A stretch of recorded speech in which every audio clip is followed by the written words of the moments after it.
Praise and glory now to the Most High, forever live as anointed, beloved Son, in the hearts and minds of the faithful elect. Bless up, bless up. Nazarene edition, part 52, Feast of Dedication, day 2.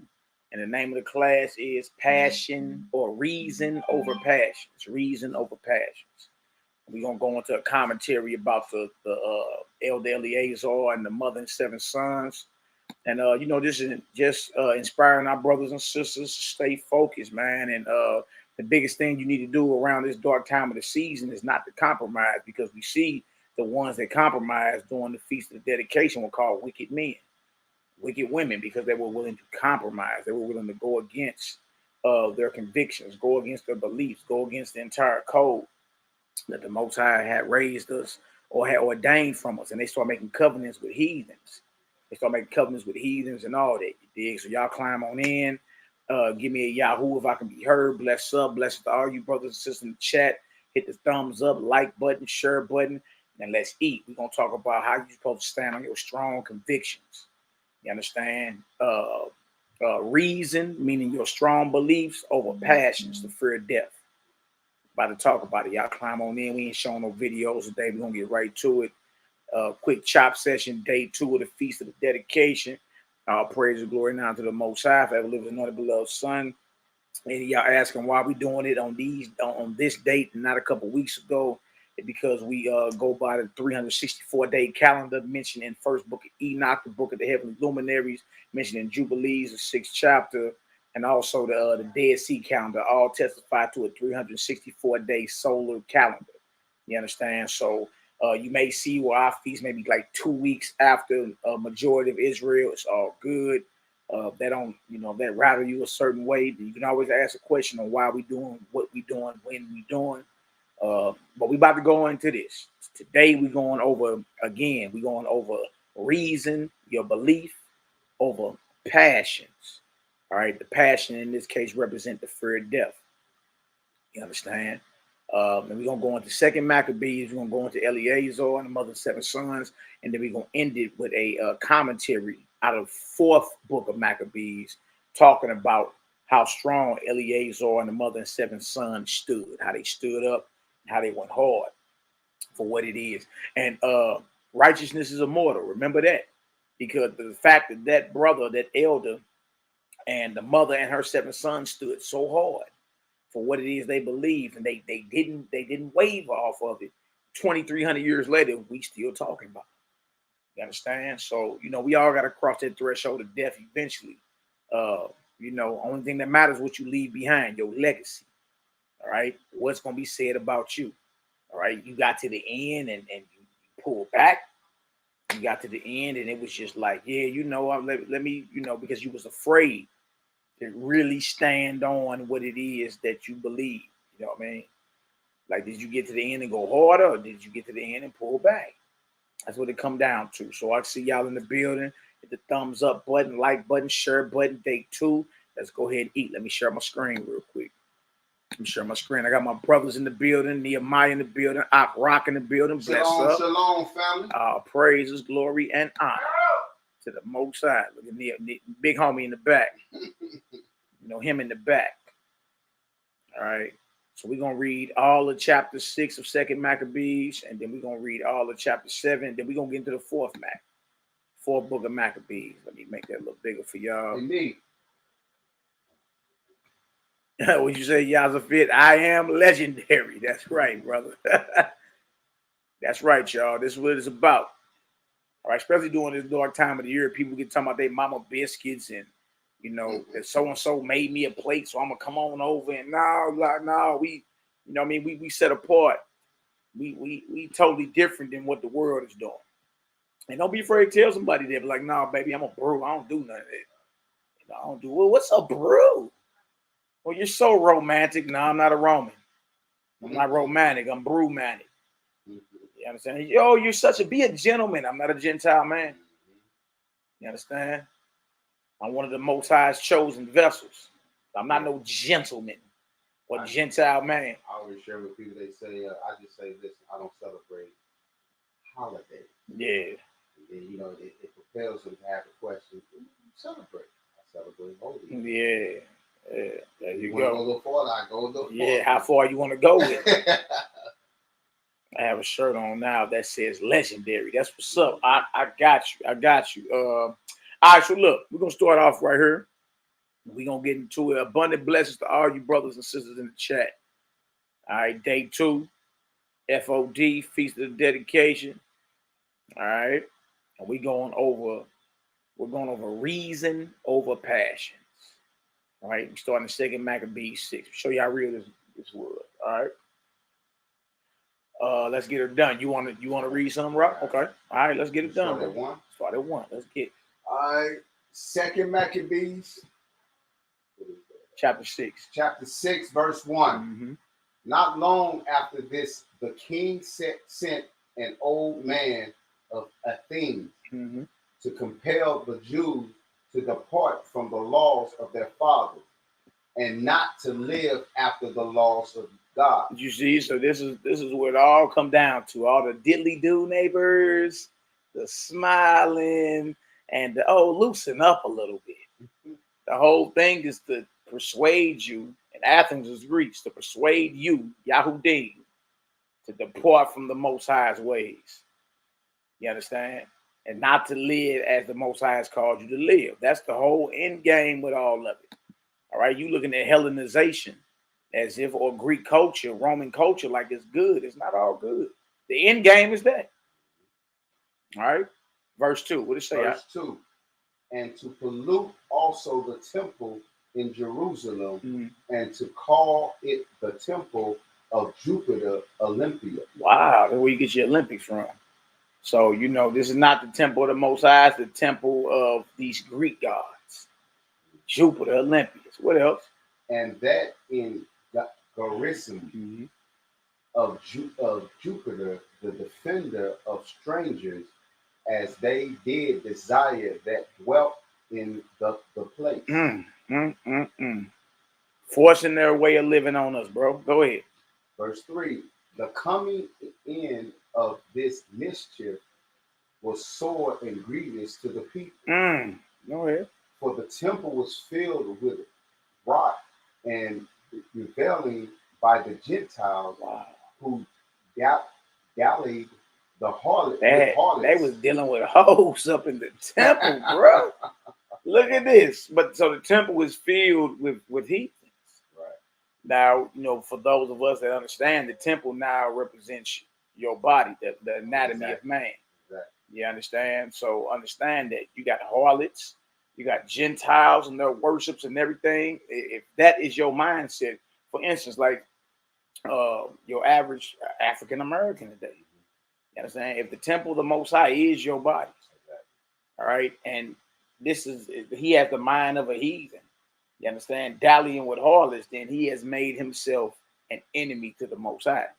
You've made yourself an enemy. You've making a covenant or made a covenant with other gods. All right. I mean, look, we were just talking about some of the rappers, like the rappers coming up dead and all that. The one brother we just looking at, Slim 400, right? And when I watched one of the interviews, he was just saying, you know, LA culture is gang banging, it's gang. That is the culture, you understand? But he not understanding like that's a heathen culture. You know what I mean? That's a heathen culture. You gang banging. All right, that's a culture of death. That's a satanic, demonic culture. Very low vibration, full of darkness. Satan put that culture in there. Yeah, so that makes you the Most High's enemy. The temple's defiled. You know what I'm saying? That ain't just a Negro that pop fireworks on the 4th of July. You got to take it all the way in, even down to some of our people that claim they successful. Yeah, you ain't no gang banger, but you a Kappa. Yeah. You a Alpha. You a Q dog. You know what I mean? Like this thing can go real far if you really look at it, man, because it's running on automatic now. You know what I mean? They ain't got to force nobody to be a Greek no more. Negroes do it willingly. Willingly. Wow. What else to say, brother? And had to do with women within the circuit of the holy place. And besides, they brought in things that were not lawful. Oh, wait. Come on, boy. Go ahead. The altar was filled with profane things, which the law forbid. Oh, Wait, go ahead. Neither was it lawful for a man to keep Sabbath days or ancient fast, or to profess himself to all to be a Jew. So again, I trip off this.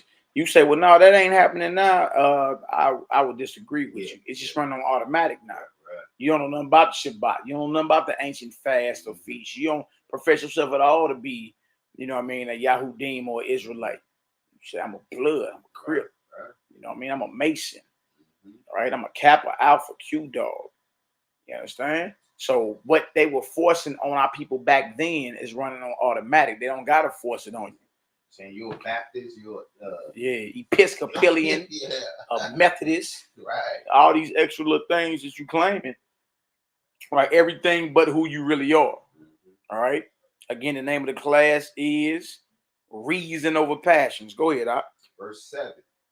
And in the day of the king's birth, every month they were brought by bitter constraint to eat of the sacrifice. And when the fast of Bacchus was kept, the Jews was compelled to go in procession to Bacchus carrying idols. Now, this heathen celebrated his birthday every month.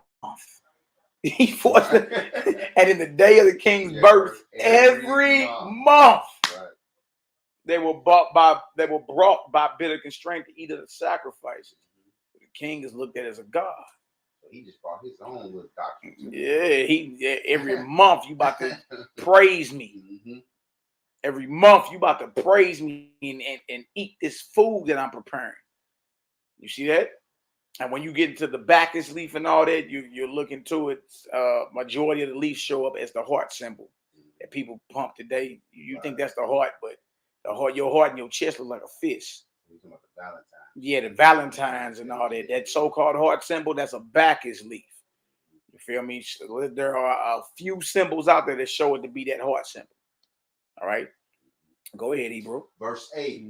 Moreover, there went out a decree to the neighborhood cities of the heathen by the suggestion of Ptolemy against the Jews, that they should observe the same fashions and be partakers of their sacrifice. Well, you know, the Ptolemies is all the way down in Egypt.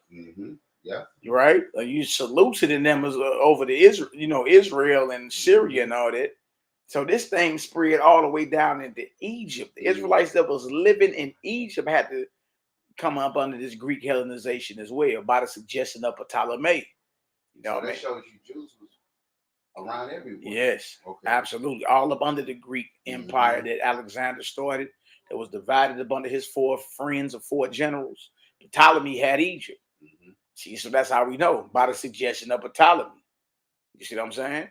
Then you got Antiochus Epiphanes and them under the Seleucid Empire that had Israel and Syria. Then other parts of the world was like 2 more generals that had that. You know, they was at war with each other, but they always in agreement about this Hellenization, this Greek culture. All right. The famous woman that a lot of women believe it was a black woman, which is a lot. Cleopatra was a heathen. Well, not just an African heathen, a white woman. She was a Greek. He was a Greek. Like the Ptolemies and them took over Egypt during the time of Alexander the Greek. That's why you got a lot of light-skinned Egyptians and all that. You see what I'm saying? Cleopatra was not no black woman you sisters should be happy about. She was, for one, she was a whore. 2, she was a Greek. You know, her lover Mark Antony and all them, he was a Roman. Yeah, all that's in the Apocrypha. All that's in the Apocrypha. Cleopatra was a straight Greek out of the Ptolemaic Empire that ruled Egypt. Now look at this. That they should observe the same fashion to be partakers of their sacrifices. Go ahead, Hebrew. Verse 9. And whoso would not conform themselves to the manners of the Gentiles should be put to death. Then might a man have seen the present misery. This is where we at, y'all. You understand? This is why the brothers and the sisters go so hard against any of these so-called pagan days and all that. Go so hard against it. And you be like, why y'all go so hard? Lighten up a little bit. You don't realize how much blood been spilled. You understand? Of your people. Right. You don't realize how many people said, I'd rather eat cat dung with a knit needle than fold to this. Because at the end of it, you'll never know who you are. The whole thing is to destroy the covenant of the Most High out the earth. That's the whole point. That's what this whole thing is about. And if you don't conform to yourselves to that manner, you get put to death. Now it's wrong. They don't got to threaten you no more. They ain't threatening us because you're lockstep doing it. Automatic now. Nobody got to threaten you if you being obedient. You a good slave. Yeah, they're gonna put you to death for it. You doing exactly what they threatened and killed your people to do thousands of years ago. You doing it willingly. And to fight us over it. Or shoot us over for telling you, like, look, you a Greek. Cuz you a Greek. Come on, bro. Throwing up your little symbols and all. That's all y'all college gang banging. That's all y'all doing. They all got their hand symbols. Kappas throw up something look just like blood. No different than blood. Yeah, y'all college gang banging. That's all it is. Go ahead, Verse 10. For there were 2 women brought who had circumcised their children, whom when they had openly led round about the city, the babes handled at their breasts. They came them down headlong from the wall. They threw them down. So headlong means they threw them down head first. Remember that. All right. So the sisters was like, look, we still gonna circumcise our children, regardless. And look, and they were so bold with it. They was outside proof like with it. Sisters was like, whatever. I mean, we gonna do this anyway. All right. They cast them down. Oh, you see that? So this war for you sisters out there, for our sisters, we love y'all. But understand this: when this thing is not just at the men. This thing that's running on automatic is with you as well. And the worst thing you can be is show yourself aligned with our enemies. That's the worst thing you can do. Our sisters was with us in this hour. When this was going down 2,300 years ago, our sisters was with us. They wasn't running out there putting the Greeks and telling the Greeks on their men. What is you saying? The worst thing any Hebrew sister, Nazarene sister, Israelite sister can do in this hour is to side with these heathens over the brothers. It's the worst thing you can do. And that's what we was talking earlier, man. That's the spirit that it should be, where we separate the black man and so-called black man and black woman separate from the black man and black woman who's not for each other and not for the Most High begotten Son. Right. See, it's a line. Right. The so-called black man and black woman follow the Most High laws. That's the line that's the place we should be. Absolutely. You see what I'm saying? Absolutely. But we should separate ourselves from ones who talking about something totally different. Yeah. Because I mean, the salvation and the life of our people is on the line. Yeah. You understand? Like, this is serious. Look, that's the worst thing you can do is side over that way. You feel me? That's like me siding over there. Like, I'm not finna be skipping through no tools with Becky. Is you serious? Man, you know how many brothers done died because a heathen said he whistled at her?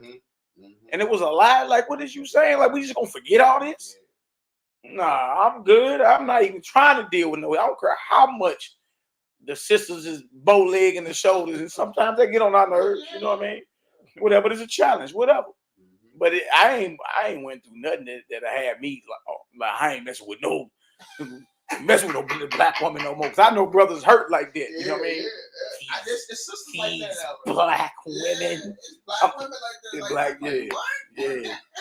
It's brothers and sisters. I'm talking to the point of where they are sworn not to deal with their own people. You know what I mean? And I just ain't never ran into no sister that would have me sell out. Right. I haven't, bro. I don't see it. Yeah. You did. I just move on to the next one. Yeah. Right? It's just like it's a remnant of Israelites. It's a remnant of women gonna follow the Most High begotten Son. Bro, I know how to jump. I'm gonna make you laugh. I'm gonna make a man look, bro. I'm gonna make a woman laugh when you're done talking. I don't care how much you claim you got your guards up and oh no, I don't mess with your kind. Hey, you got a bug up your nose. Right in front of all our homegirls. Yeah, whatever. Now, I'm going Joan. Like, you ain't gonna make me feel like I'm walking on eggshells and needles around her. I just don't get down like that. I'm perfectly comfortable around the sister. Now, regardless if you like me or not, that's a whole nother story. But you not gonna have me feeling nervous. I'm not in moccasin mode around her. I just ain't. You know what I mean? I don't get our brothers can be on. You know, you with Becky and nah, nigga, I don't get it. You understand? So the one thing that need to be pushed, because it do get tiring. You ain't on social media, but what get whack and dry is all you see is just, you know, brothers and sisters making videos about each other. Back and forth. You like, all right, I mean, we ain't got nothing else to talk about. Like within your own zone, you can get the sister together. Say, let me rap to you. You know what I mean? Hey, look, you know, I know you claim you believe in the Most High God and all that, but sister, look, would a daughter of God do that? You know what I mean? Sometimes it takes for us to talk to them like that, like pull them to the side and rap to them. Not like, bitch, shut up. You can't talk. You know what I mean? I'm gonna whoop the wig off your head. Let me get a conversation with the woman. Yeah. Let me get a little conversation with you. If I had a conversation with you, then you're gonna be like, dang, you so right, bro. Dang, you right. I be tripping. Yeah, you over here tripping. You about to straight pull down your whole house over here tripping like that. Relax. That's what all it takes. Sometimes it's just a conversation that need to be had. Not no videos back and forth and you know all this. Oh, he probably gay. That's what most sisters say about certain brothers that stick to certain points. Oh, he probably the white brother gotta be gay. He just speaking on obvious points. You know what I mean? That's manipulation too, man. Yeah, you know most of it is just a conversation that need to be had.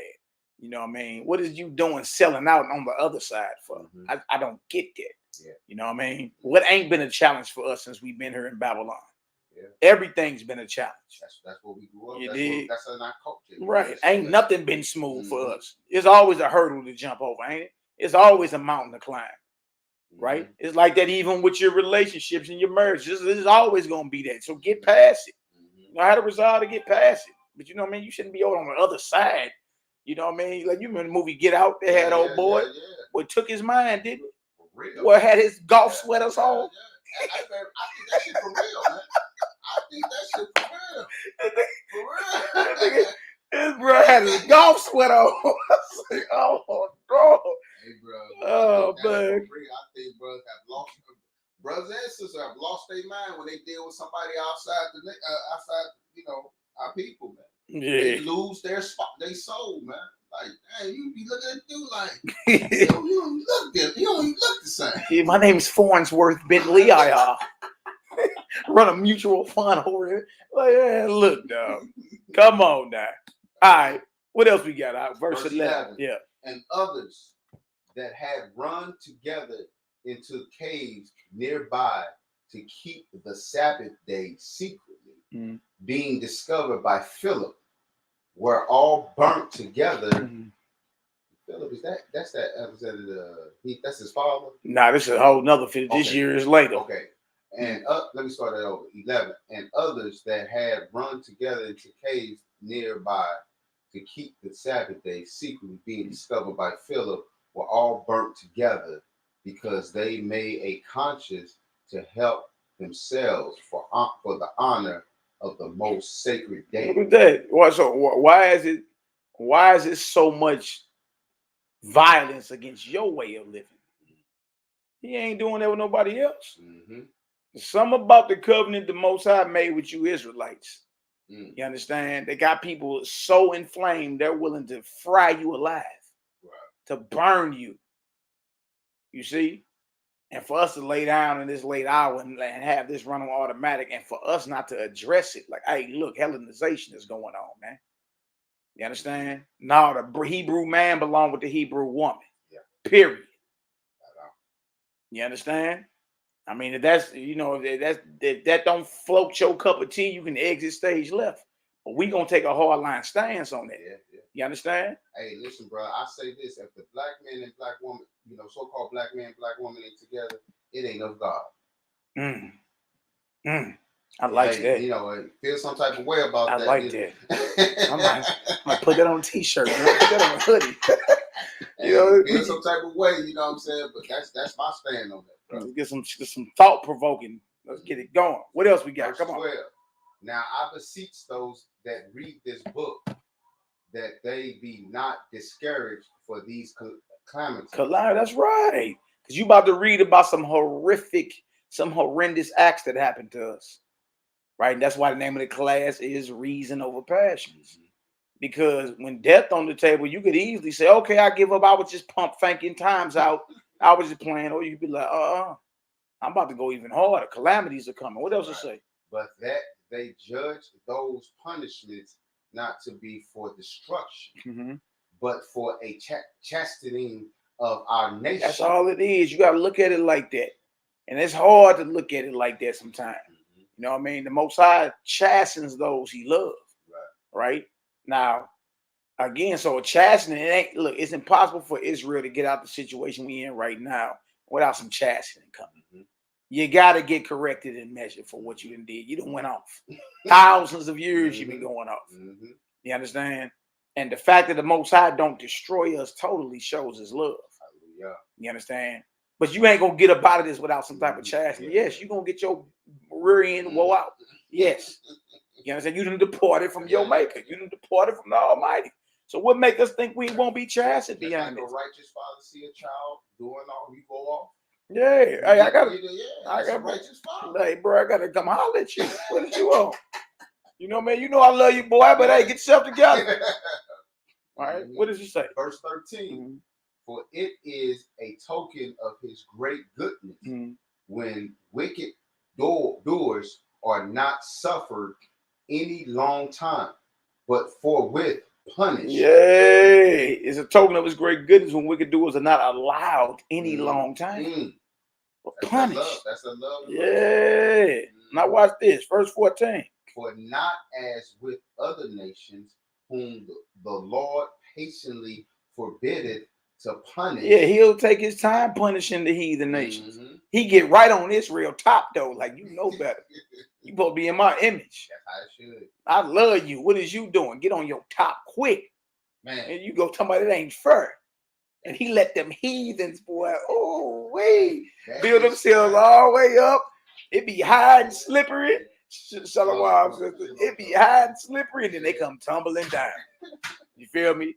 So as other nations, he allowed them to be, he'll let that wickedness run up. He'll let it run up. Ooh, that's that love, brother. But you can't get away with it. Well, I couldn't get away with robbing that bank. Robert De Niro got away with it. Why I couldn't get away with it? Because he's a heathen. Yeah. And he allowed them to run their sins up to the highest heaven until he dropped them. But you, right out the gate, you ain't supposed to be doing that. What did you do? So that shows a separation. There is. It always has been. There's always a separation between the holy and profane, brother. Yes. All right, what else we say? Let me start the 14 over.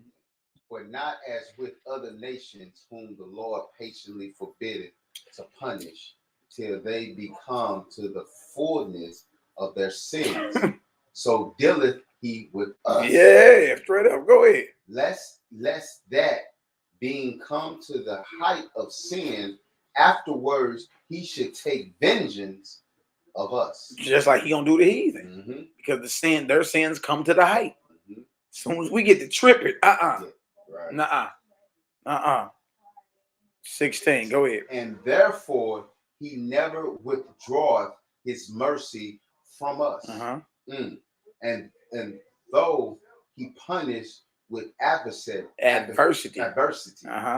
yet doeth he never forsake his people. And he never forsakes his people. That's a beautiful thing. You know, that's good. All right, well, hey, look, he chastened those he loved. If you ain't being chastened, you a bastard. You ain't a son.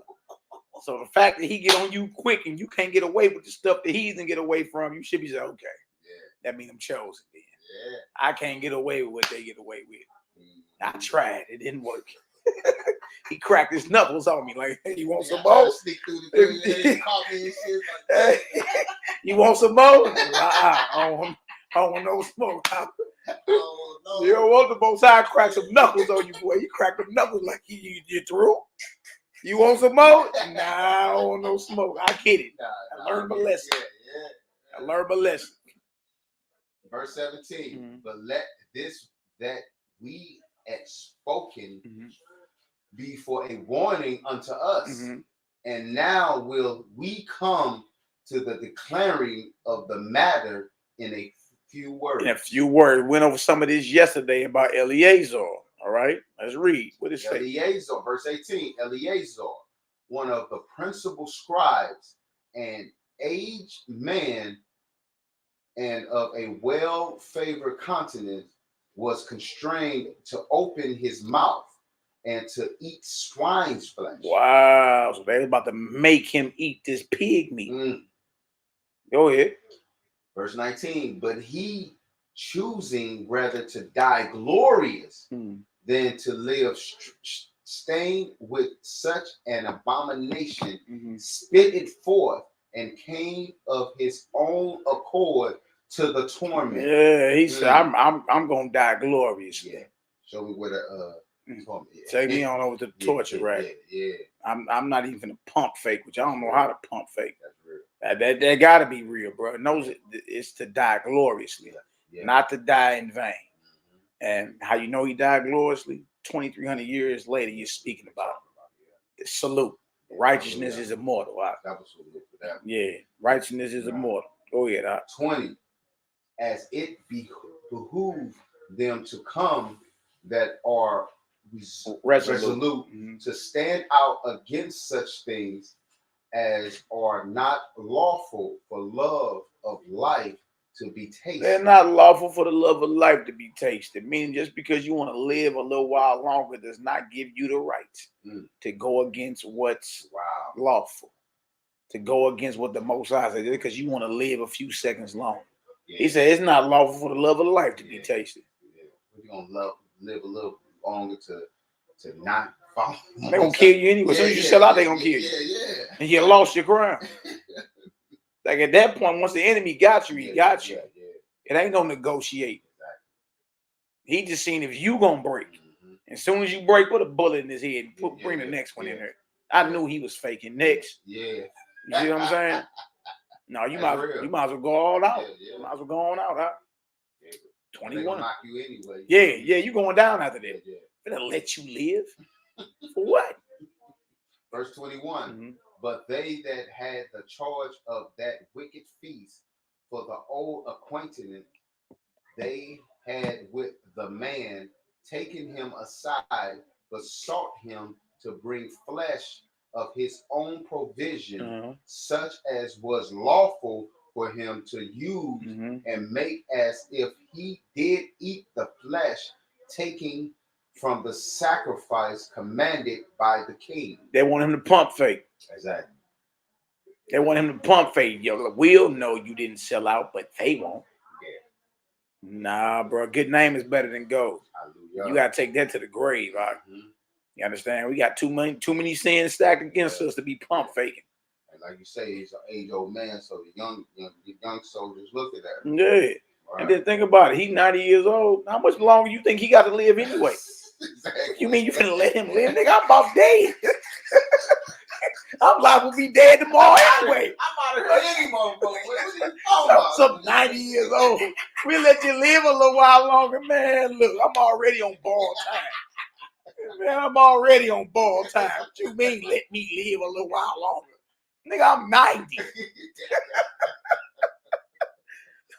What is you on? You know what I mean? The nerve of the heathen.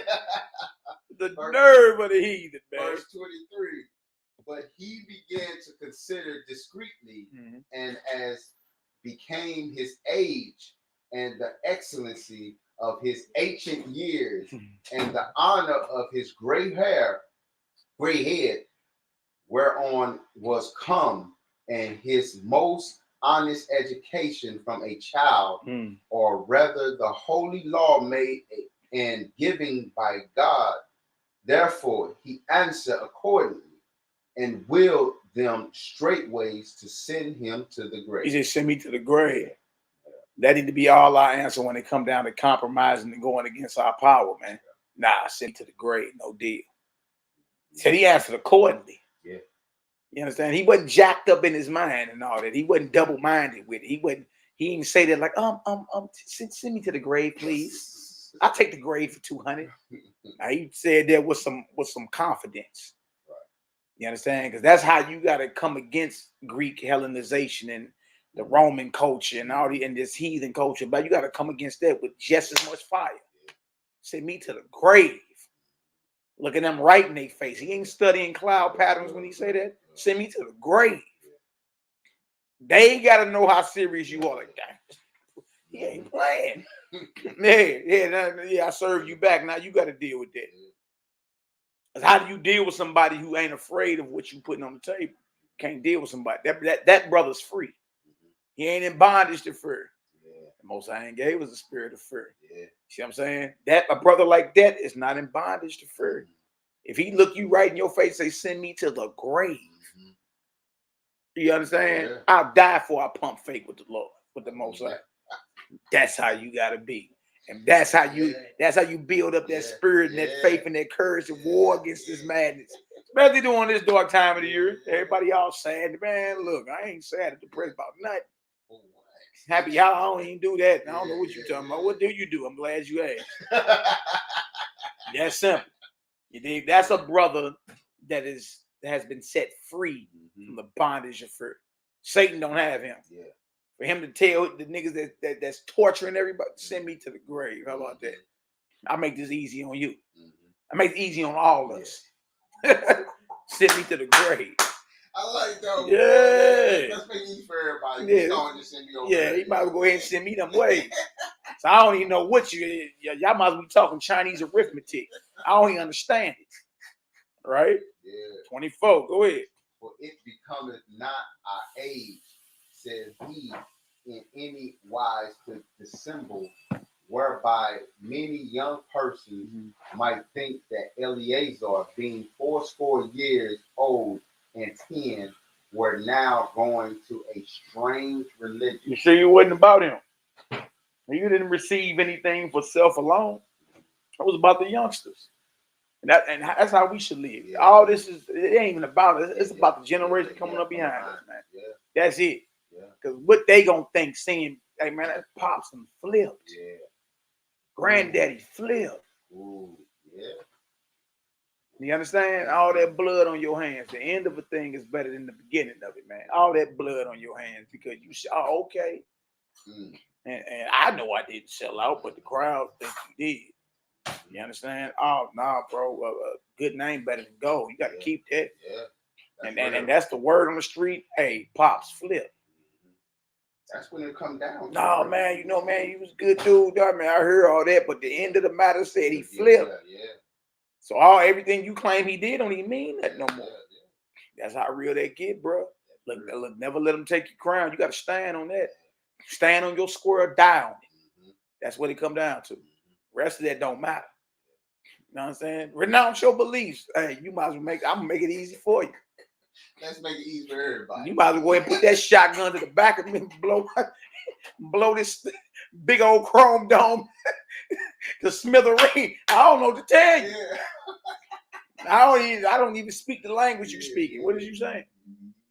You see? So he's saying, look, your age don't give you the right to sell out. Right? And then he was tripping off what? Everybody behind him. They think I done went to a strange religion if I do that. No, I can't do that. Can't do it. Right? 25. And so they through my hypocrisy and desire to live a little time and a moment longer should be deceived by me. And I get a stain to my own age and make it abominable. I'll be abominable. No abomination getting into the kingdom. He like, no, I'll be a hypocrite. You know what I mean? To live a little while longer and then everybody be deceived by this. Oh no. Go ahead. You want all to the end and then you just give it up. Give it up, bro. Nah, what was you doing that for? 26. For though the present time I should be delivered from the punishment of men, yet shall I not escape the hand of the Almighty, neither alive nor dead. Y'all remember that? Most High got our ass everywhere. He always looking. Mm-hmm. We never escaping his hand, living the dead, man. Regardless if you think you can be delivered from men, you still got to holler at Pops. Yeah. You got to holler at the Most High Power, the Almighty. Yeah. Eyes is everywhere. That should push you to the point, because even whenever you answer to that man, you got to at the end answer to the Most High. Got to. You got to. Got to. Mm-hmm. What else we got? Come on. Verse 27. Wherefore now, manfully changing his life. This life. All right. Manfully changing this life. Oof. I will show myself such an one as mine. Let me start that. My age, you got it. Yeah. One for now, manfully changing this life, I will show myself such an one as my age requires. He like, I'm 90, but I ain't old and senile. I ain't long in the tooth. You know what I mean? Yeah. I ain't running around here with no adult pamper on. I got all my reasons. You understand? I know what I'm doing. I'm gonna show myself as one as mine age required. Go ahead. Verse 28. And leave a notable example to such as be young to die willingly and courageously for the honorable and holy law. Come on. And when he had said these words, immediately he went to the tournament. That's a soldier right there. Salute. Y'all run around here talking about some Memorial Day and getting a stiff back and saluting all these Marines. You got elders. You got elder men and women in your history that went there, that couldn't be broken, that wasn't for sale. Hey man, salute. Oh man, look, I enjoy the feast. That when the feast come around, especially this one, I enjoy myself. I remember these brothers and sisters. Got to. Because it comes with a spiritual feast. You know what I mean? That spirit, you get it. I put myself back in. I don't like these heathens anyway. I do. When I read it, I'm like, yeah, that gotta be one of my great granddaddies or something. Because I don't like these heathens, right? I just be like, ugh. So you know, when I first read this, bro, years ago, I was like, what? Y'all feel that? Yeah. You know what I mean? Yeah. That makes sense. I'd have been one of them.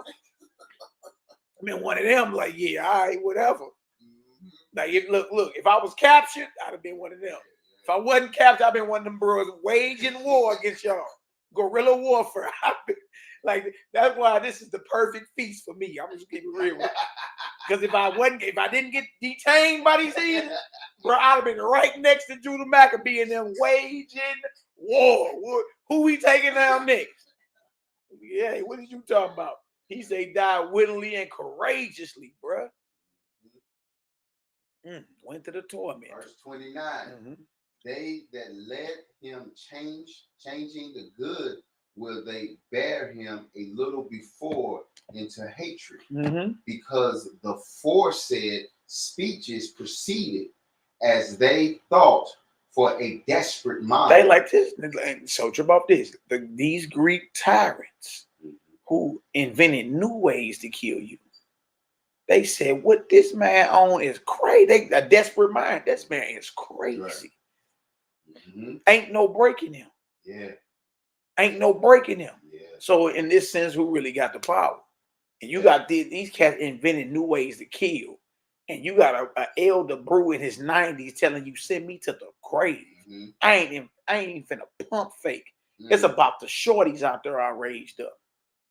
I ain't finna get a stain and no abomination on my old age and name. Yeah, I feel that. Send me to the grave. I'm gonna stand on my square down. And how about that? They said, man, this man is crazy.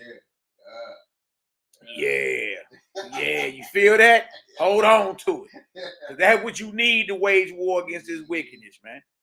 Go ahead, Op. Verse 30. But when he was ready to die with stripes, he groaned and said, it is manifest unto the Lord that hath the holy knowledge, that whereas I might have been delivered from death, I now endure sore pains in body by being beat, but in soul am well content to suffer these things because I fear you. He said, yeah, boy, it hurt a little bit in body, but in my soul, in my conscience, I'm well content to suffer this because I fear the Almighty. Yeah. It hurt a little bit, but I know I made the right decision. So I fear the Almighty. You understand? In my soul, I'm well content to go through this. Yeah. That's what I'm talking about. It's been an honor. You know what I mean? To live and die by your side. He said, it was an honor to die by your side. It was an honor to live by yours. What you mean, baby? Hey. 31. Go ahead. And thus this man died, leaving his death for an example of a notable courage and memorial of virtue, not only unto young men, but unto all his nation. It was more just the young men, it was all the whole nation. The whole nation is looking, bro. Yeah. You know what I mean? Yeah. And something like that, the death of the righteous will spark righteous revolution. And it did. Yeah. It did. Them brothers rose up. Oh, okay. And that's what I'm saying. The death of righteous brothers or sisters spark a radical revolutionary mind. It makes you examine yourself and say, let me get myself together. I mean, let me continue the mission. Same thing with the death of Messiah. You understand? Yeah. He died. Hey, the brothers had to continue the mission. Yeah. It sparked something like, okay. You know what I mean? That's how real this is. Yeah. You understand? Brothers is late, even though they may not believe what we believe, or but like Malcolm X. You know what I mean? Martin Luther King. Yeah. It's cats that got murdered, you dig? But their death should do something within you. If you some type of radical against the establishment, the death of somebody that stood against it should do something to you to be like, you know what? Let me re-examine what I'm really living for.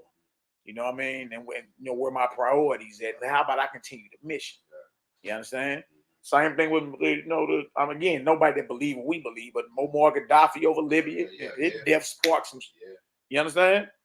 So the death of the righteous, I'm speaking about our people now. The death of the righteous should spark something within your mind to where, guess what? You re-examine your character and say, let me go ahead and get myself together and let's continue the mission. Because I feel what you're saying, the spirit of these people who didn't even believe in our Messiah, who didn't even believe in that truth, died. Much more we should be going even harder. Yeah. He died in the folly of Islam. You know what I mean? How much more? I mean, we got to go harder than that. He died in Christian sanity. Eating pig meat and having sex with white women. You know what I mean? And his death, you understand? You dig? I mean, obviously he became a problem. Right. Obviously he became a problem. You know what I mean? So how much more for us? I'm gonna share this 4th Maccabees right here real quick. I'm gonna put the link up in there, up in the chat. This is, and 4th Maccabees is a commentary on what we just read about Eleazar. We're gonna do Eleazar today. We may do the mother and 7 sons tomorrow. All right. I just want to come on every day, just real quick, give our people something to push forward to and stand, man. Because a lot of our people during this time of the year, especially if you knew, it'd be kind of hard for you. I mean, I recognize that. Like everybody ain't as, us. We found out we was off the porch with it. Who ain't like it? Hey, but I know that, man. Back then, I thought we weren't gonna last the last couple years. Like we didn't think we was gonna go about 2021. You talking about 2005? Right? 2004, 2005, up in that era. Wait, like 2007. I thought it was over. Remember, come on, the real ID coming in. What else they was talking about back then? It was all type of stuff about to hit back then. The real ID, the North American zone. Remember all the borders between Mexico and Canada supposed to be eradicated? They got a war zone that's going to be running this whole zone over here. When I thought Obama got it, I think that was it. Obama came around 2008. Yeah. You know what I mean? We was on the streets teaching the day before you got elected. Delmar Loop. Yeah. And I remember we was riding when they had did that Time magazine where they put the homosexual ring. Me and you was together. We We say, bro, we got to go get the magazine. We was dropping all. Yeah, we went to the library. I remember that. I remember that. Dang, I forgot about that, bro. Sure did. We pulled up at the library over there in Normandy, I think it was. Yeah. Got that deal. It's like, bro, this nigga's the first gay president. Dang. So we got it when I did teeth on the teeth out there. Teeth out. Like that, we was on there pumping it out. Man, dang. We like Barack Hussein Obama. Yeah. This is your black folks was snotting and crying, talking about we made it. I'm like, made what? Y'all talking about y'all made. What did you make? They thought we was hating back then. Obama get in for 8 years and they ain't do a lick for so-called black folk. All right, right here, y'all. 4th Maccabees. Yeah, bro, I ain't think. I mean, if you would ask us back then, you talking about 16, 17 years later. Yeah, that's real. You know what I mean? I'm keep it real with you. I ain't think we had that long back then. I'm like, bro, this thing about this deal for the hit. Yeah, I thought they was gonna come. Yeah. Knock at the door and like, you got y'all. Y'all too hard. I remember they drew down on us over in Clayton. Yeah. You know what I mean? We first started finding out about the laws in the courtroom. It was me, Sarai, I wasn't there, but I remember Scooby and all that. Man, them federal agents came out the door on us. You dig? They opening up our briefcases. What you got in the briefcase? I guess they thought we was gonna rob the place. You know what I mean? I'm like, man, I don't know what y'all on. We like, dang, they like, get the hell out of Clayton. Wow. We don't want your business. I'm throwing Drew down on us. I say, boy, we on to something big here, boy. You understand? Well, these cats ain't coming here talking about private banking. Right. And in 2010, Bitcoin come out. See? We was on our stuff, bro. I'm trying to tell you. Like, we was on some major league stuff back then. You just said something before you got they said they didn't want your business. We didn't want your business over here in Clayton. Man. You know, that's the rich part of St. Louis County. Like, we don't fuck with y'all. We don't mess with y'all. Get the hell out. She told us, that white federal told us, get the hell out of Clayton. We don't want, I mean, drew down on us. I say, boy, we is going hard. In the scripture, we done found out they look different laws. They the Black's Law. We was in the Black's Law dictionary tough back then and all that.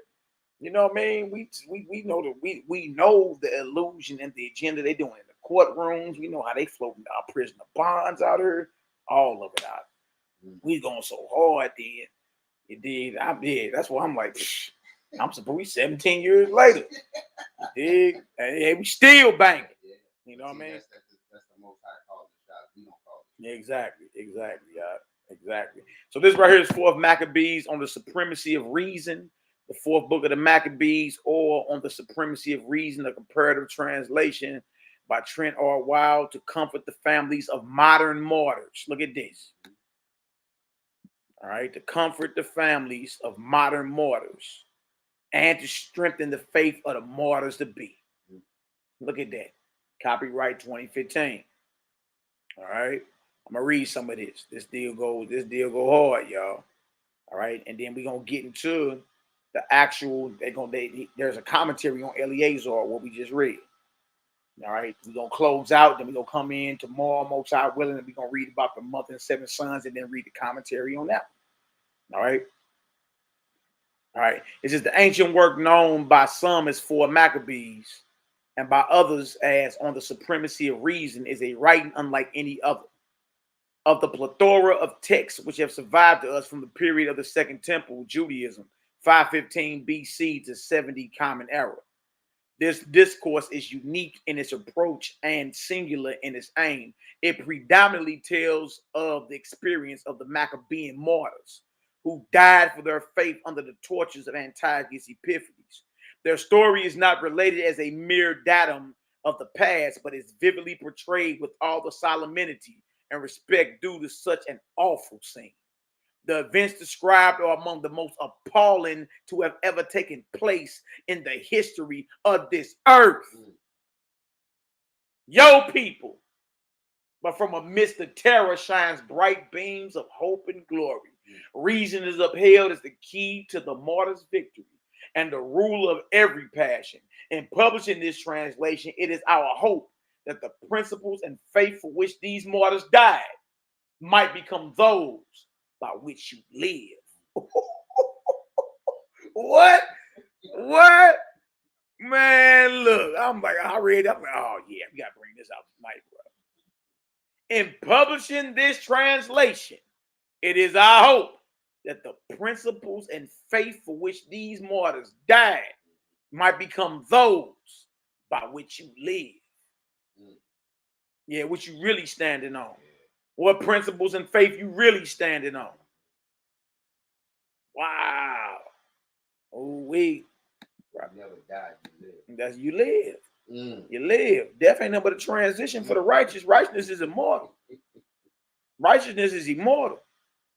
All right? They want to hang us off the gateway arch, let them.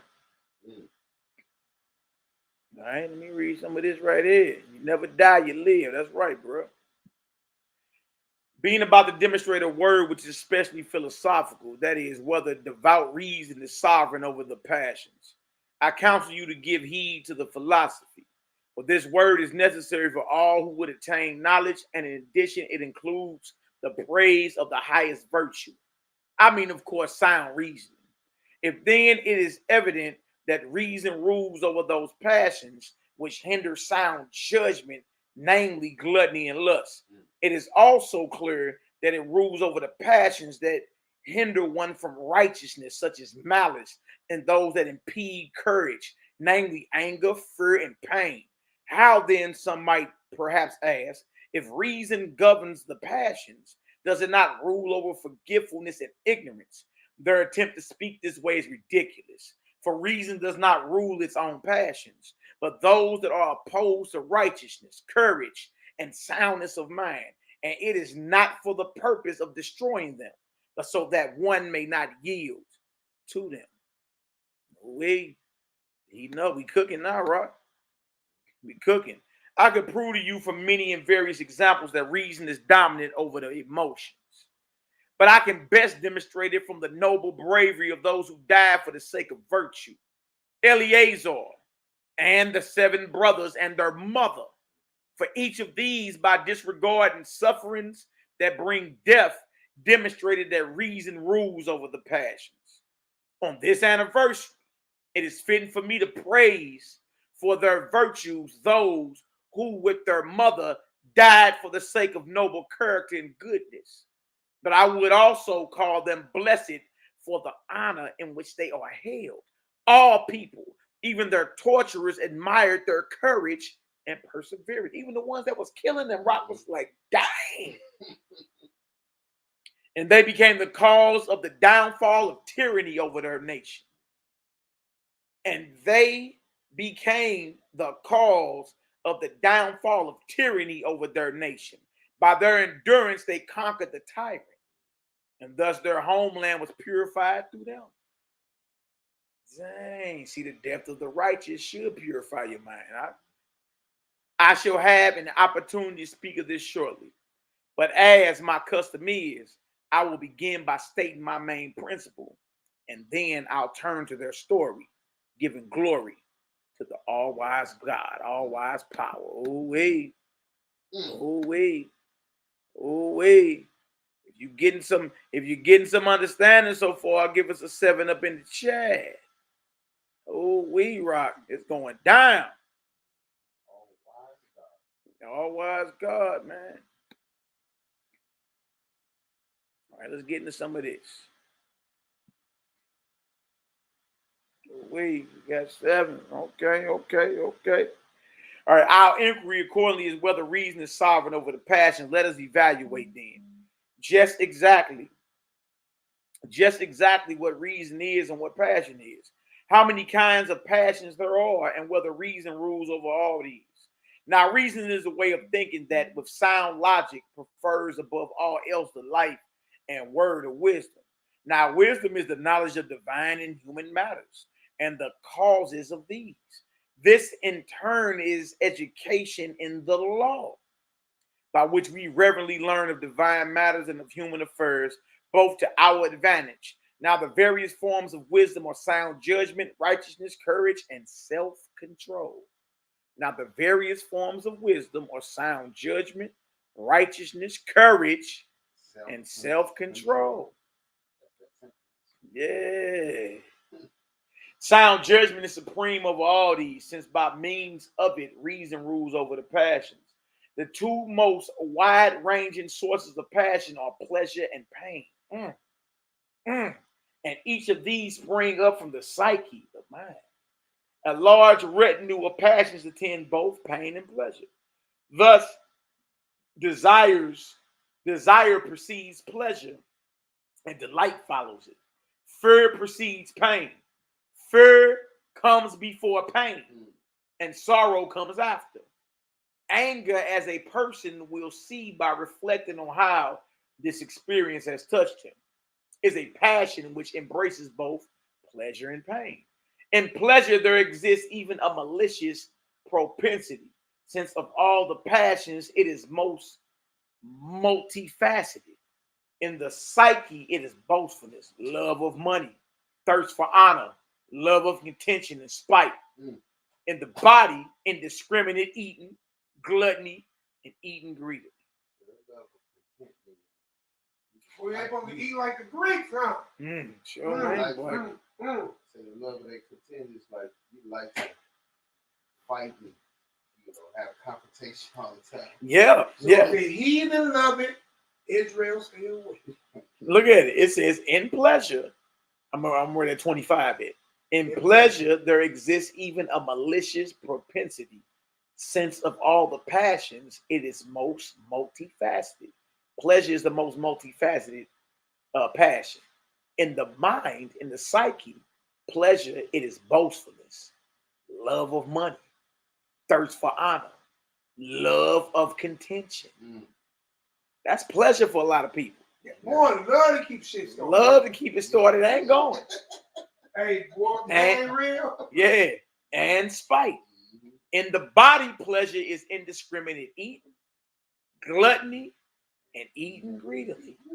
He talking about pleasure and pain, and showing they two opposite ends of the spectrum of passion. See what I'm saying? And look, you know there's a sexual immorality in there too. You already know, bro. No, it is. You already know. Especially from the Greek and Rome. Especially right here. So it's going to 28 now.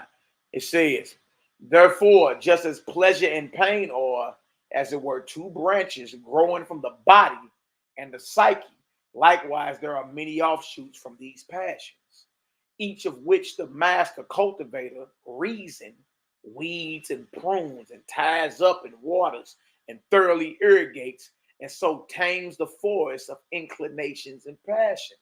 You want to tame all that pleasure and all that pain, you got to have reason. You got to have a strong moral conviction, right? For reason is the guide of the virtues and the absolute master of the passions. Reason is symbolic for your strong faith, your strong conviction and belief. That is the master. For reason is the guide of the virtues and the absolute master of the passions, meaning your faith can conquer the fear of death. That's what we seen with Eleazar. He's like, oh, no, I ain't doing that. I ain't even finna pump fake. If I pump fake blood on my hand, I ain't even finna pump fake. All right? Observe now, first of all, that rational judgment is sovereign. Rational judgment is sovereign over the emotions. Gotta believe. That's facts. Go ahead, Nick. No, what I'm saying is, if you thinking outside of your natural mind, that's also what happens when you become, overindulged in your alcohol, like with Noah, or you become overindulged in drugs, right? Ration and logic go out the window. Yeah, that's a lot. You move right, you're moving irrational, right? So the opposite of rational is irrational. Then your judgment is no longer sovereign, but compromised. Oh, wait. Absolutely. Absolutely. Observe now, first of all, that rational judgment is sovereign over the emotions by virtue of the restraining power of sound reasoning. Sound reasoning, then, is dominance over the desires. Some desires are mental, others are physical, and reason shines out as ruling over both. Some desires are mental, spiritual, basically, Others are physical. And reason shines out, ruling over both. Spirit over the flesh, Otherwise, how is it that when we are attracted toward forbidding foods, we abstain from the pleasure to be had from them? Is it not because reason is able to rule over appetites? Good question. I certainly think so. Therefore, in desiring seafood and fowl and animals and all sorts of foods that are forbidden to us by the law, we abstain because of domination by reason. For the passions of the appetites are restrained, being bent back by the sensible mind, and all the impulses of the body are bridled by reason. See that? Mind over matter, man. That's right. Hey, I was just thinking this. You heard of breatharians? Breatharians, yeah. Hey, look, be careful, Rock. Bro's trying to get that. You said who? Bro's trying to get that. I hear that. What? Okay, hold on. Let me see. Hey, boy's trying to jump off the porch. Boy, super minded body. Hey, look. Hey, I ain't mad. It's an interesting concept. Well, you know, it's funny that back in the day, you know, I said, when I came up under that, then I mean shit thing, you know what I'm saying? There was a couple of guys and they were talking about breatharians. Yeah, it's a cat out that's online. It's cat barely eat. Look at this right here though. The mind of reason and the living law. And then we're gonna talk about Eleazar. Because in this whole commentary, he talk about King David and all type, bro. This deal go. All right, the mind of reason and the living law. So then who should be amazed if the desires of the mind for cohabitation with beauty are rendered powerless? So then who should be amazed if the desires of the mind for cohabitation with beauty are rendered powerless? It is for this reason, certainly, that the temperate Joseph is praised, because in reason and by thinking he gained mastery over sensuality, even though he was young and in his sexual prime. By his reason, he made of none effect the driving desire of his passion. Talking about Joseph in Egypt. Remember, the woman was trying to get him to lay with her. Not only, therefore, is it clear that reason rules over the frenzied urge of sexual desire, and you just talking about that, but also over every desire. Therefore, the law says, I'm going to go back a little bit. Not only, therefore, is it clear that reason rules over the frenzied urge of sexual desire, but also over every desire. Therefore, the law says you should not covet your neighbor's wife or anything that is your neighbor's. Surely then, since the law has told us not to covet, I should be able to persuade you all the more that reason is able to rule all desires. Oh, Nehemiah talked to him. Hey, bro, like we always say, spirit over the flesh, mind over everything. Oh, you know what I'm saying? Because we ask the Most High to dwell within us, right? In our hearts, our minds, same thing, body and soul. We always say heart and mind, right? So if you have we would say, Christ consciousness or Hamashiach consciousness, you are operating that same vibration. If you have another type of vibration, anytime you move, you keep that nigga around you. You know what I'm saying? Like, man, hey man, where my thug niggas at? Then the niggas around. Yeah. Where my bitches at? It's around. You know what I'm saying? Where my hustlers at? It's around you. But if you got a Hamashiach, where your mind is elevated to pleasing your creator and serving him, all that fades away. And 9 times out of 10, I'm gonna tell you another kink in the armor. It ain't hit it yet. But a kink in the armor, when the enemy knows who he's dealing with. Because when he ran up against Hamashiach, he had to flee like, oh, wait a minute, I'm out here.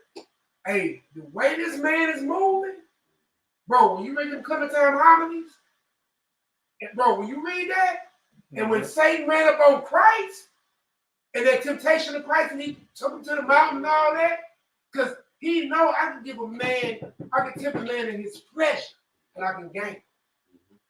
There was no pleasure you can give Christ that even food. And he couldn't mess with it. Yeah. But that just kind of gets me to the point of, it says, you know, most times I'm going to meditate day and night on the laws. All right. Because you want to have that mentality, that mind over spirituality. You know.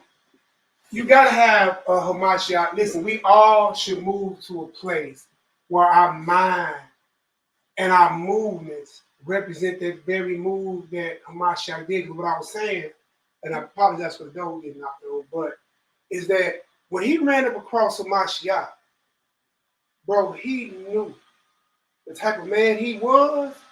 He had to set up a whole system to go against him. Oh, we're going to put his name in the mouth. We're going to be everything anti-Christ. Absolutely. Look at this.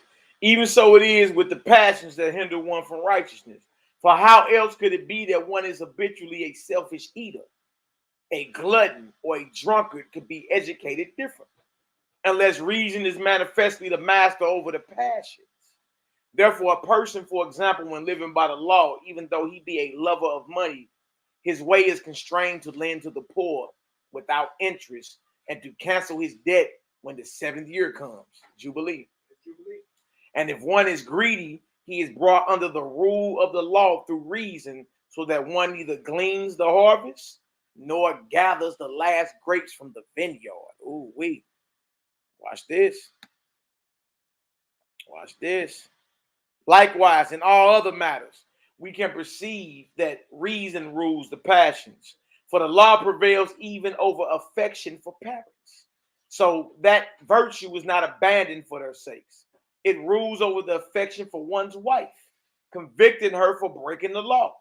It masters affection for children, so that one chastises them for wickedness. It is also master over beloved friendship, so that one convicts his friends when they act wickedly. Do not consider it surprising that reason through the law can prevail even over enmity, so that the fruit trees of the enemy are not cut down, but one preserves the property of his enemies from their destroyers and helps to raise up what is fallen. Wow, reason over passions is the name of the class, y'all. All right, you got a strong moral conviction, you got to stand on that. You got to stand on that. You understand? And fight against the temptation to go against your conviction, your faith, your belief. It is evident that reason rules even the more violent passions: lust for power, vainglory, boasting, pride, and malice. All these malicious passions the sensible mind rejects, just as it does with anger. Forever it has mastery. When Moses was angry with Dathan and Abiram, he did nothing against them in anger, but by reason he controlled his anger. For as I have said, the sensible mind is able to get the better of the passions. That's right. Keep a cool head. To transform some on the one hand, and to make of none effect others on the other hand. Otherwise, for what reason did our most wise father Jacob censor the households of Simeon and Levi for cutting the throats of the nation of the Shechemites, saying, "Cursed be their anger"? For if reason could not control anger, he would not have spoken in this way. Now, when the Most High fashioned human beings, he planted in them passions and inclinations. But at the same time, he enthroned the mind among the senses as the temple, governor over them all. Oh yeah, the Most High gave you passions and inclinations, but guess what he did? He also enthroned your mind among the senses as the temple and the governor of them all, right? Mind over matter, spirit over the flesh, right? And to the mind he gave the law. And the one who lives according to this law will rule a kingdom that is sensible, righteous, good, and courageous. All right? Almost done, and we're going to get to Eleazar. All right? How is it then, one might say, that if reason is master of the passions, it does not rule forgetfulness and ignorance? But this argument is entirely ridiculous, for reason is not shown to rule over its own passions, but over those related to the body, I heard that. For instance, none of us can eradicate desire, but reason is able to ensure that you do not become enslaved to desire. So you're going to be tempted, right? But reason, your belief, your conviction is able to ensure that you do not become a slave to your passion or your desire. That's what happened. For no one of us can eradicate anger from the mind, from the psyche, but reason is capable of dealing with anger. No one of us can eradicate malice, but reason can fight at our side so that we are not overcome by malice. For reason does not uproot the passions, but is their antagonist. Yeah, like it ain't like like the spirits of anger and malice and all this is gone, because even Messiah was tempted, correct? Mm-hmm. But it's saying that reason, your belief, your strong conviction is more powerful than any type of passion that arises, whether it be pleasure or pain. Reason is it don't eradicate or uproot the passions, but it is their antagonist. Reason is the enemy to passions. Passions are pain or pleasure. But your strong faith, your moral conviction, your belief is more powerful than the desires or passions that can rise up in your body and flood your mind and have you becoming an enemy of the Most High. That's what it's going into. If y'all understand that so far, give us an 8 up in the chat. Whoa. Not trying to lose nobody. You understand? That's right. All right, so they got King David on there. They got Onias, the high priest. They got Antiochus' persecution. The famed philosophy of Antiochus versus the true philosophy of Eleazar. This is what we about to read. Yep, I put it in there again too, just in case anybody came in late. All right, we're gonna read this one right here and close out. We're gonna get into the mother and set of 7 sons tomorrow. And look, y'all already did this hard work, so actually take this time to apply the work that you have put in already. You know what I'm saying? When we're reading, you have already embarked on this journey, right? A lot of us gave up a lot of things to get to where we are in Hamashiach and the Most High today. All of us got a path. Every man and woman inside of my voice has a path. Mm-hmm. And we left that path to walk the walk that we are on now.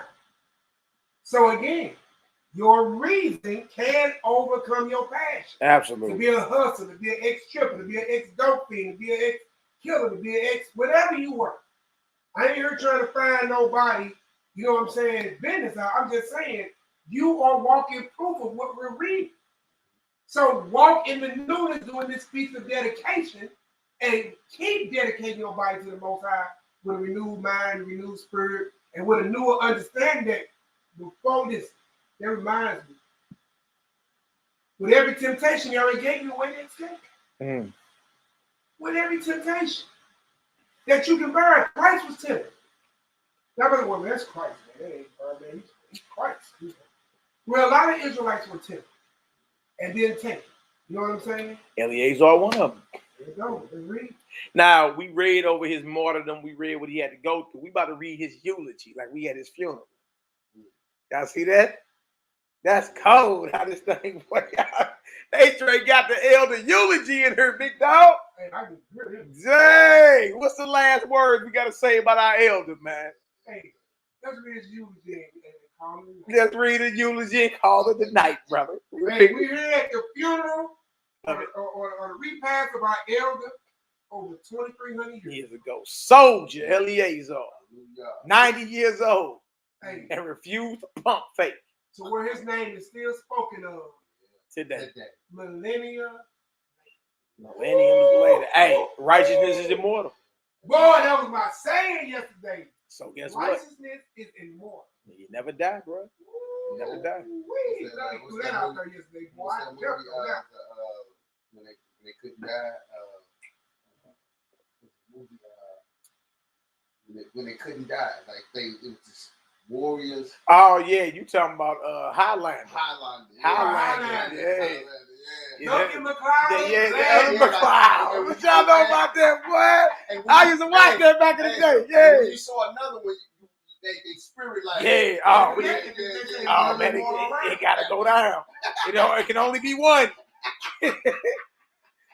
You could be in the middle of New York banging, whole sword out. Well, hey, you bang in the garage, on the rooftop, whatever. Hey, boy, we bang whatever. Hey, I feel you.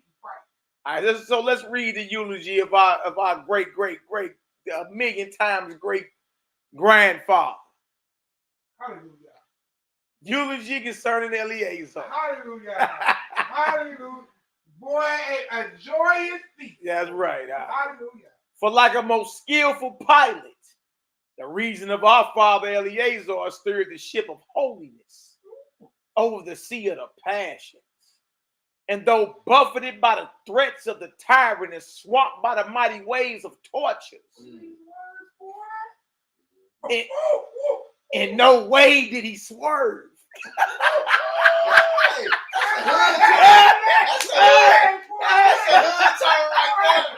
Hey, you gotta be one of us.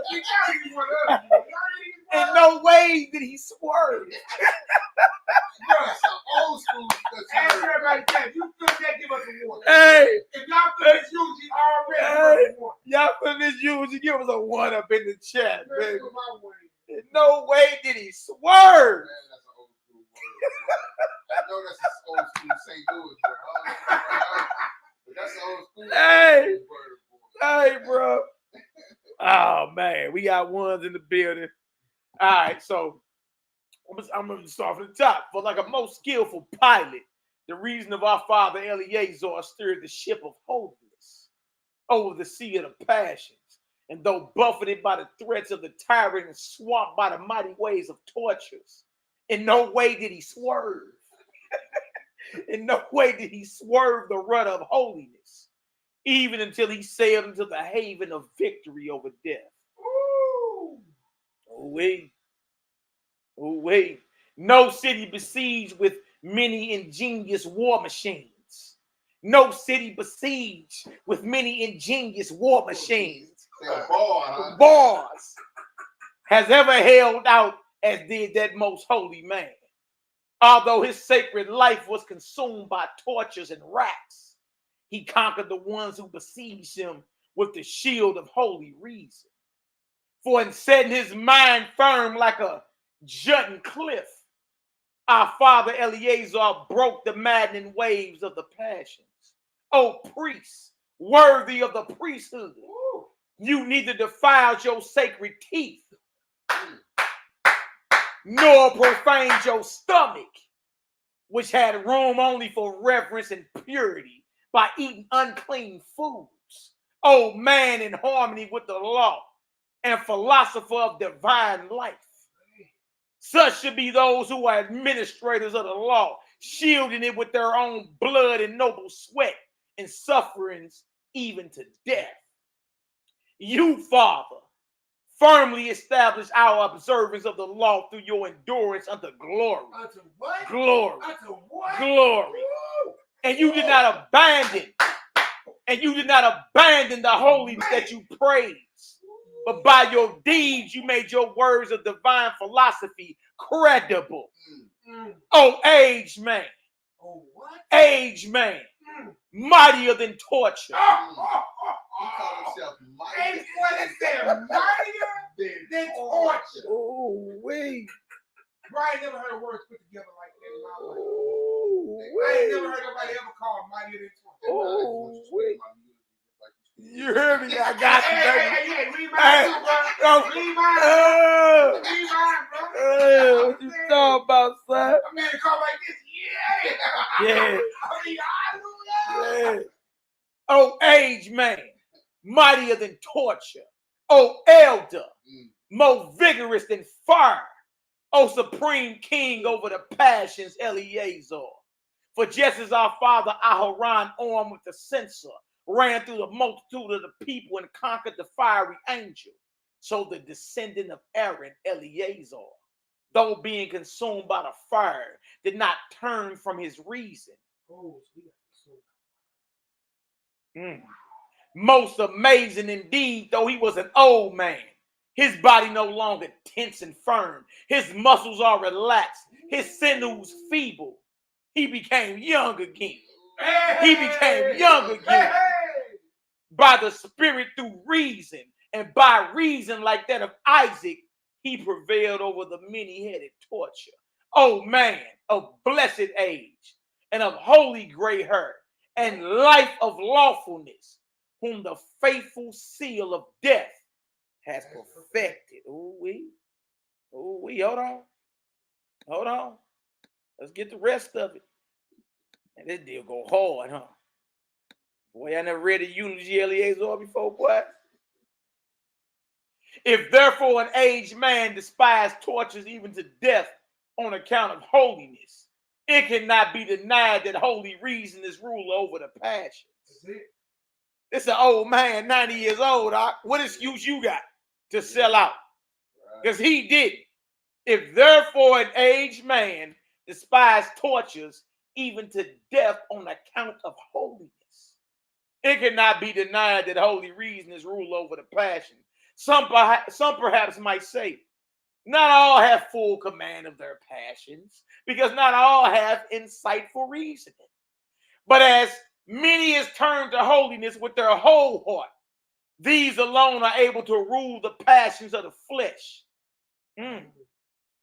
But as many as turn to holiness with their whole heart, these alone are able to rule the passions of the flesh, since they believe that they, like our patriarchs, Abraham, Yitzchak, and Yaakov, do not die to God. You just said that, so you never die. Have you ever read this? No. Do not die to God, but live to God. Righteousness is immortal, Jack. What we talking about? That Brahmanessa makes sense, though. No, brother. Brahmanessa makes sense. Make all the sense in the world now, right? Abraham, Isaac, and Jacob do not die to God, but live to God. No contradiction, therefore, arises when some persons appear to be dominated by their passions due to the weakness of their reason. What person who lives as a philosopher by the whole rule of philosophy? What person who lives as a philosopher by the whole rule of philosophy and trusts in Yah and knows that it is blessed to endure any suffering for the sake of virtue, would not be able to overcome the passions through godliness? For only the wise and courageous, are masters of their passions. All praise. Rest well, Rest well. That's right. Rest well. Oh, wait. A crown be laid up for that. Oh, wait. Oh, wait. Man, your life was a testimony with your death. Oh, wait. See, they don't die, they live. The coward dies 1,000 deaths. Huh? Talk to me, brothers. What y'all think? I know. All praise, man. What's good, baby? You know what I'm saying? Christ is the conquering king. Hey, hey man. Hey, salute to all the brothers and sisters, man, that laid down their life for the Most High God of Abraham, Isaac, and Jacob. Second, you understand? Firstly, HICKMAN and all those who walk that thin, narrow, tightrope line and wore and received their crown of martyrdom. And live to God. And live to Him. Yes. Not die to Him, live to Him. On this day, to this feast of that dedication. Hallelujah. Hallelujah. What a joyful reward. I just want to say, brother, that we can go the same way. Yeah, absolutely. A glorious. With my brothers, brother. Hey. That our name could be written down, brother. Feel me? What? And remember, for thousands of years to come, and throughout all eternity, what we do in this life echoes in eternity, brothers. Echoes in eternity. Believe that, brother. From Troy too, yeah. What we do in this life. From Troy. Yeah, Gladiator. What we do in this life echoes in eternity. Yeah. Oh boy, it was like, he looks big. I wouldn't want to fight him. That's why nobody will ever remember your name. Huh? to the end, my friends. Hallelujah. Hallelujah. Hallelujah. All praise. All praise to the Most High. And Nehemiah, any last words before we pray out? Pick us a song. Pick us one of them hard boys, man.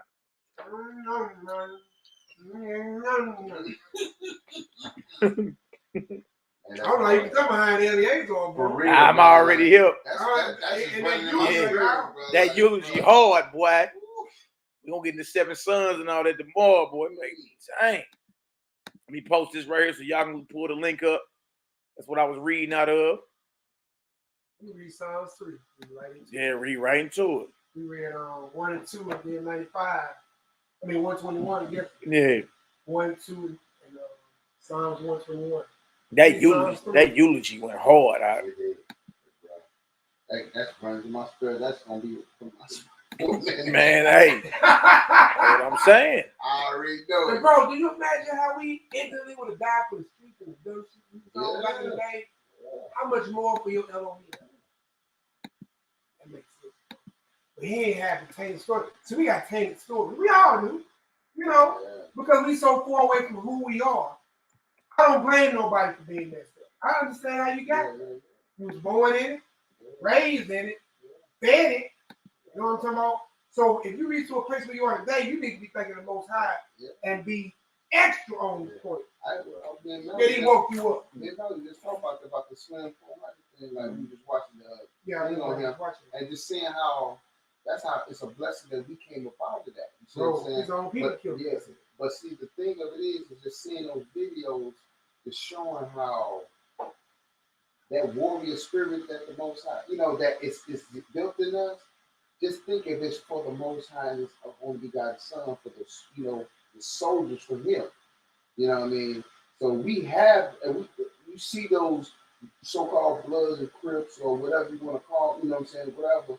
If they can just turn it into the righteousness side, oh man. Will you imagine? That's your military right there. Yeah, that's your military. And we killing our own soldiers. You know what I'm saying? You killing our own soldiers, brother. Exactly. You see what I'm saying? That's the whole thing of it. We killing our own soldiers. And you want to talk about coming together, all this or whatever, this and that, man. If we killing our own soldiers, brother, we ain't got on with it. Sure don't, bro. You doing the wickedness of your enemy. You just Satan. Absolutely, man. Absolutely. You're taking your own soldiers out. A lot of work to do, bro. Yeah. Dig. Thank the Most High for being merciful and sparing us. Hallelujah. Dig. It's an honor, though, man. Yeah, y'all read back over that eulogy when you get a chance to. The 4th Maccabees is a commentary over reason over passions. They always had that strong conviction. Nehemiah, let's get it, bro. Let's get it. All praises. Oh, yeah. Let's get it. All praises.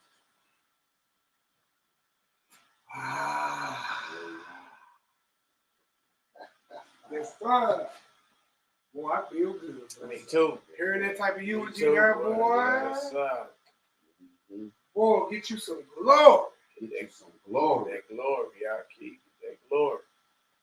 We out here waiting on. All right, y'all. We're going to read Psalms chapter 3. Continuous on from yesterday. YHWH'S. YHWH'S. How are they increased that trouble me? Many are they that rise up against me. May there be which say of my soul, there is no help for him in Elohim. Say loud, say loud. But thou, oh YHWH'S, are a shield for me, my glory, and the lift up of my head. I cried unto Yah with my voice, and he heard me out of his holy hills. Say loud. I laid me down and slept. I wait for YHWH'S.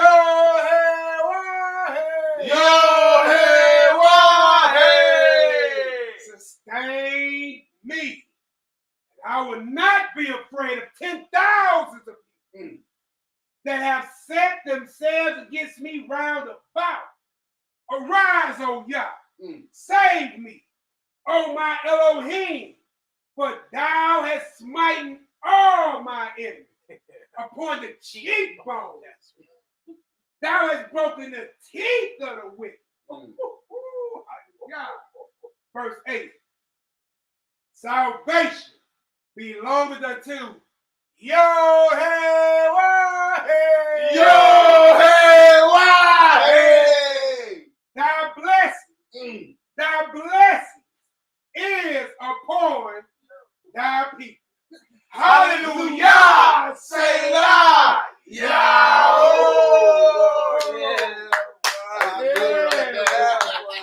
And that's all three pop right up. I said, ooh, pop stain. Broke the teeth for the jawbone, boy. Boy, pop stain. Spitting all my enemies on the cheekbone. All praise. Oh, praise. All right, y'all. We up out of here. Be right back tomorrow, Mosai.